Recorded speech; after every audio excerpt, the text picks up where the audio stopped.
In this video, we're going to introduce the concept of REST, which is a representational state transfer protocol.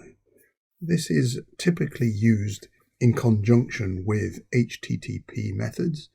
So this allows us to develop application programmer interfaces that can be used over the web with hypertext transfer protocol requests. Now, this is very widely used throughout the software industry and is an alternative to the original SOAP web services. There are guidelines that are widely accepted for REST requests, and these guidelines we'll take a quick look at in a few moments. Now, REST is designed for network-based applications, particularly client-server applications, and is very well suited for use across the internet. It promotes what is known as loose coupling between client and server.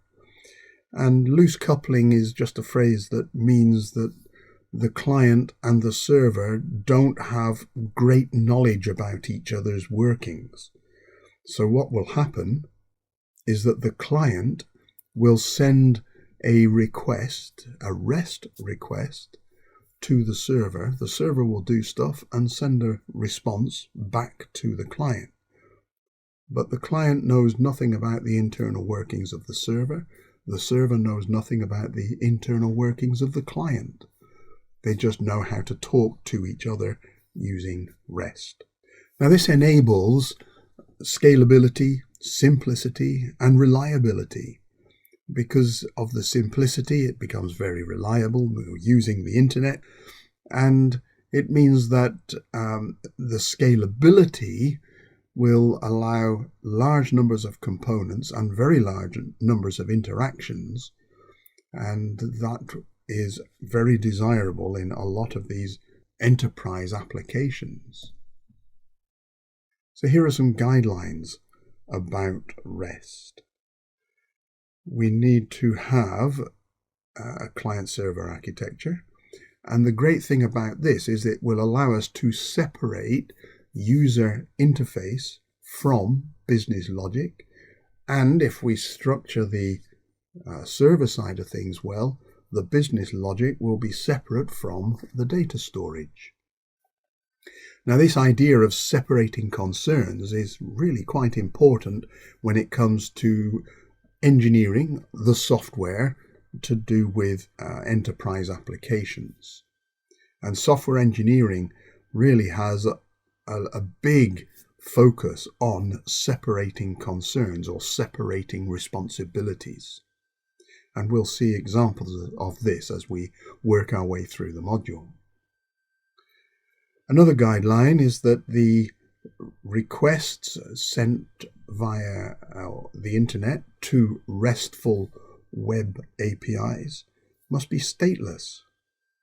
And that means that the server does not retain any information about previous requests from a given client.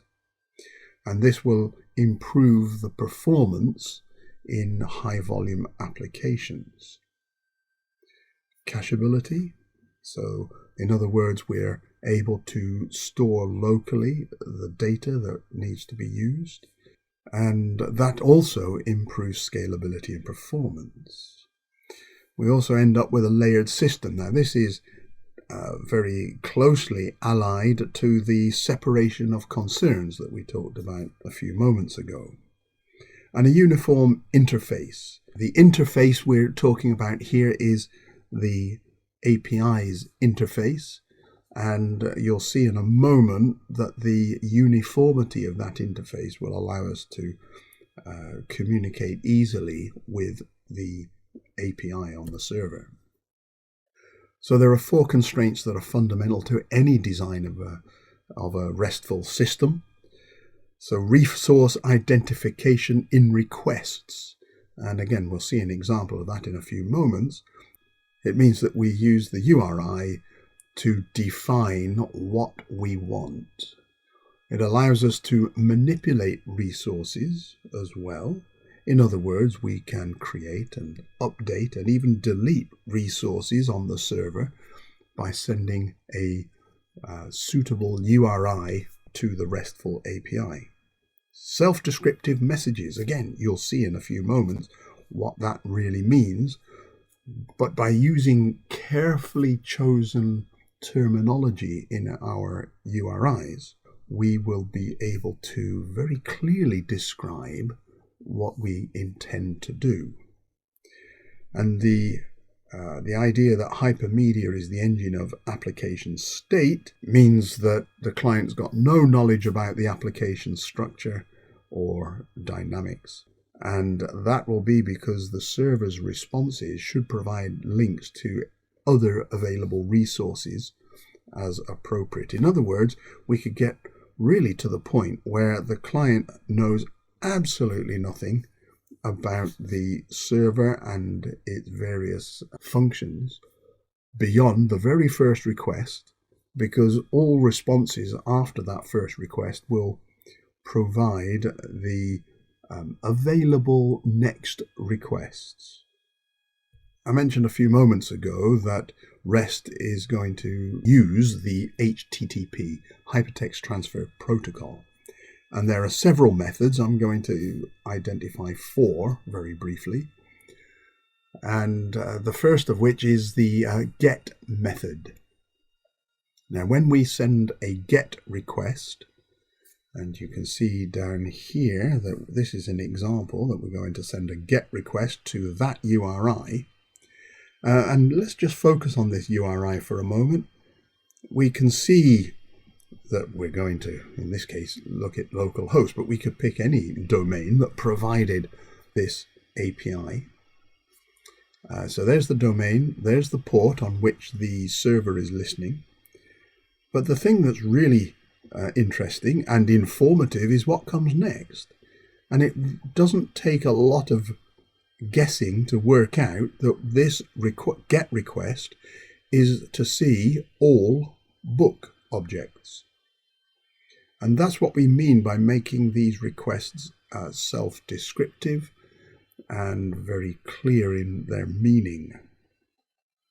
Now, a GET method is simply a request for the target resource, in other words, this API that's identified here, to transfer a representation of its state. So the resource is book. And what we're asking for in this request is to see a representation of the state of all book resources within that server. Now, it's important that GET requests should only retrieve data and have no other effect.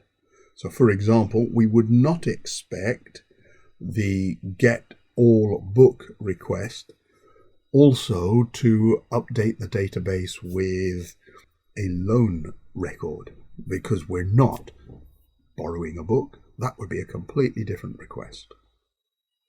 Now, you can get a lot more information about the GET method from this website, which is actually the same website for all of these. The POST method is a request to the target resource to process the representation that's enclosed in the request. In other words, if we're sending some data that is posted, so it doesn't go in the GET request, it comes as a second part of the request that's hidden away and it's not in the address bar. So we're going to send some data and we're going to request the target resource to process that data in accordance with its built-in knowledge of how to process that. So we might, for example, post a message to an internet forum. So the API receives the message, and then according to its own semantics, its own meaning, it will do with that message what it ought to do. So it'll put it into some thread or other in a conversation, or make that available, or somebody posts a blog entry, then that will be recorded in some way or another. We might want to subscribe to a mailing list, or we might send an email, or we might complete an online shopping transaction. There's all kinds of things where this post method will be used, because we're going to post some data to the target for that target to process the data in a way that makes sense for that target. Put is very similar.